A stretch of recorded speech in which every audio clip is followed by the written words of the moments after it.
We begin tonight with a disturbing and dangerous trend from President Trump's opponents, questioning the mental fitness of our commander-in-chief.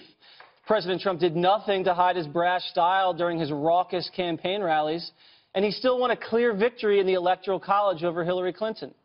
But that hasn't stopped his opposition from hurling accusations against the president that are outside the bounds of common political discourse.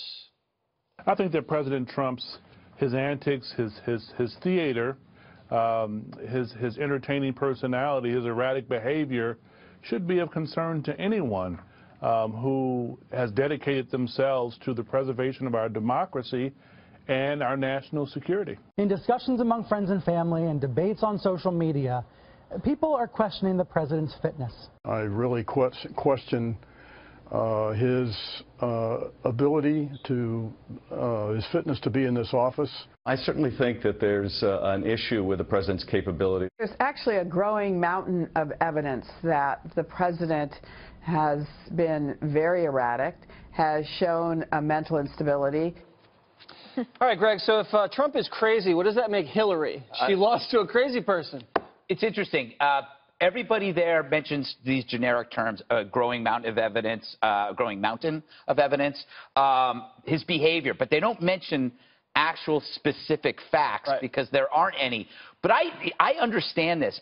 Trump is a heavy lift for people. He was a heavy lift for me during the election. What do you call it? The nomination, the campaign.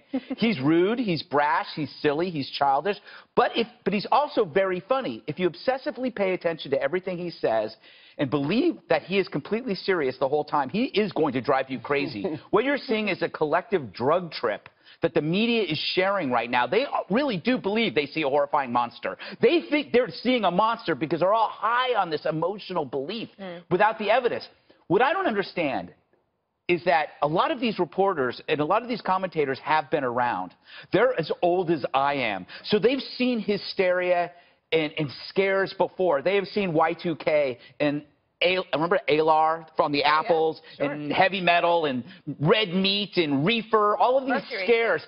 Nothing is ever as bad as they think it is. In fact, it never is. Even people who thought Obama was evil have to admit he wasn't. So what we're going through is another collective scare. I just don't understand how the media doesn't see this, how they don't realize that they're in this weird hysterical bubble. He's not what you think he is. He's not. Dana, why don't you think the Democrats try the traditional way of removing a president, which is beating him at the ballot box? Like with ideas? With ideas, and Greg said they never go after policy. They just go after him personally. Well, I guess probably because it's the cheaper shot. It is, and easier. It's interesting, if you think back, I guess all of us are maybe guilty since Freud, of like trying to psychoanalyze other people because we took Psychology 101. So like, oh, well, then that must be this. And I remember for President Bush, the media used to always want to write stories about how he must have a lot of difficulties and have an inferiority complex because his father was president. And so he would be reluctant sometimes to do interviews with the media because he would say, all they want to do is put me on the couch. And they want to try to play armchair psychiatrist to try to get into my psyche, when he's like, actually, you know what? I believe life begins at conception. It's not some like daddy complex that I have. Like, these are just beliefs that I have. And so I do think that this is new. They've crossed a line, I think, with this. And questioning somebody's mental health seems to be really beyond the pale. It does. And unnecessary. You have to admit there were people doing that, to be fair, to Hillary about her health, not her mental health. Well, that's true. Yeah. A lot. So, I mean, we all kind of do it, don't we? Yeah, I mean, we all... you. Just me? I apologize already. We're tired of it. I'm sorry, Kimberly. KJ. Yes. Voters wanted somebody brash. They wanted someone new. They wanted someone to come in here and flip up the table. That's what they got. It just seems like a lot of people have a hard time accepting the will of the people. Yeah, but I think these are the same people that, in fact, didn't favor a Trump presidency. I think the people that support the president, the true, like, hardcore, MAGA followers out there, they like what they see. They love it. It's red meat when he's at these rallies and he's out there and he's doing his thing and he's blaming the media and fake news and saying that he's getting a raw deal from them and he calls them out. They love it. They can't get enough. People that are upset are the people that weren't really truly in favor of him getting into office, that had reservations. So this just sort of plays into their preconceived notions. Okay, they already had this planned, resentment of him baked in before he even walked into the White House. And in terms of the mainstream media, I mean, they never liked him to begin with.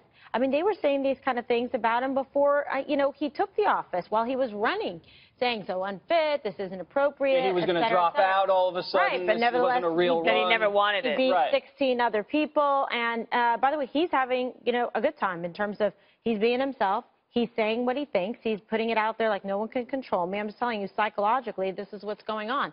He thinks it's fine.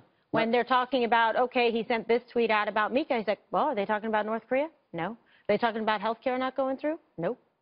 So that's part of his, throw him off kilter, let him chase, the rabbit outside the yard. Well, hold on a second now. I mean, I see that warning on the screen there about a hurricane in Texas. I think the hurricane must have swept through here because I know and have seen quotes from Republicans who say, you know what, I don't think he's demonstrated stability. Well, they don't like him. That's Bob Corker of Tennessee, who was a Trump supporter, Kimberly.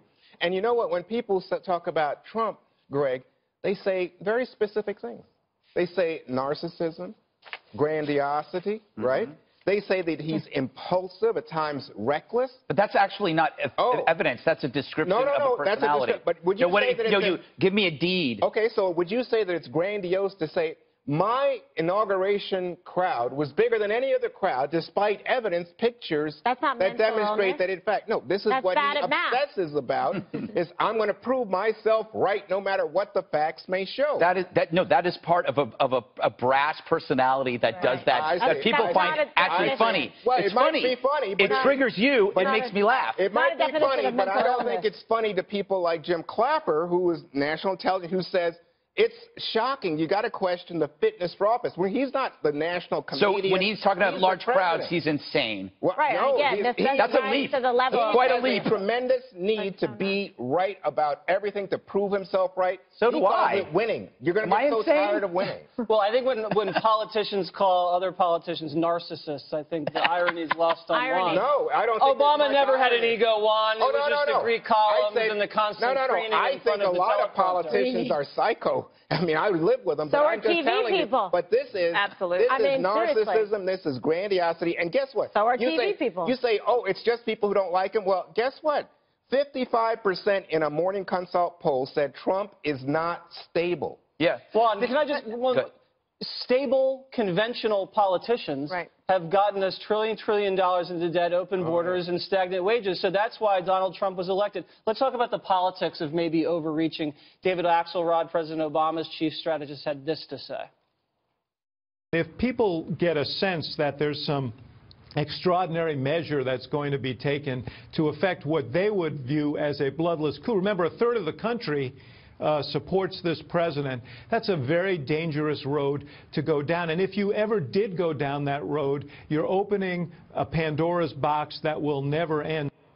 So you think he has a point? Absolutely. Yeah. And I think that, that's a true public servant, someone who's been on the inside and knows. And look, President Obama took a lot of flack from lots of people all around about, his citizenship, his the fact that he was aloof, that he was an only child, and therefore then he must have these harborings of being lonely, and he has to be all alone. I just think that, let's not take Axelrod for example. Let me take Corker for example, because what Juan was saying.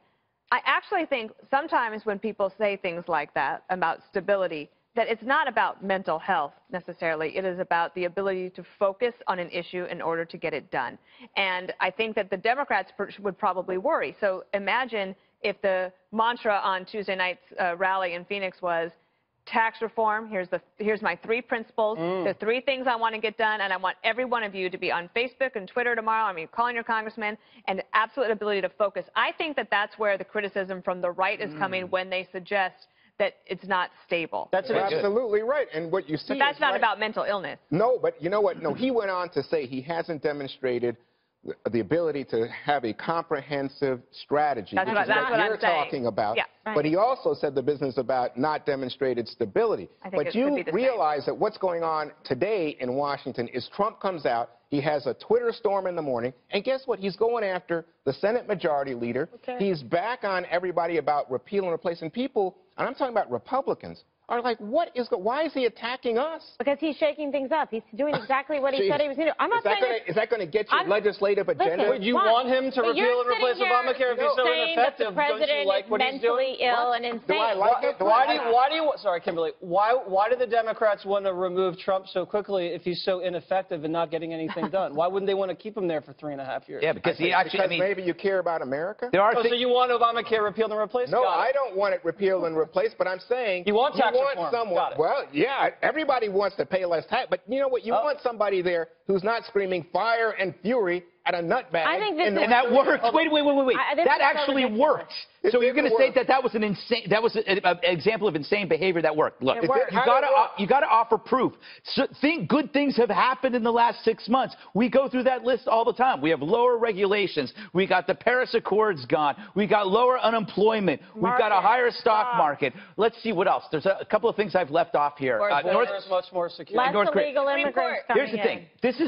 This is a hysterical event that was a reaction to an election. When something makes you nervous, the uncertainty leads to fear. And so there's a lot of people in this country who are operating from that uncertainty. I would say that everybody that's been in this segment, and including Juan, the uncertainty makes them fearful. But then there's the rest of us who are going, you guys, it's not bad. You're erupting over his words and his mannerisms, but everything over here is all okay. Yeah.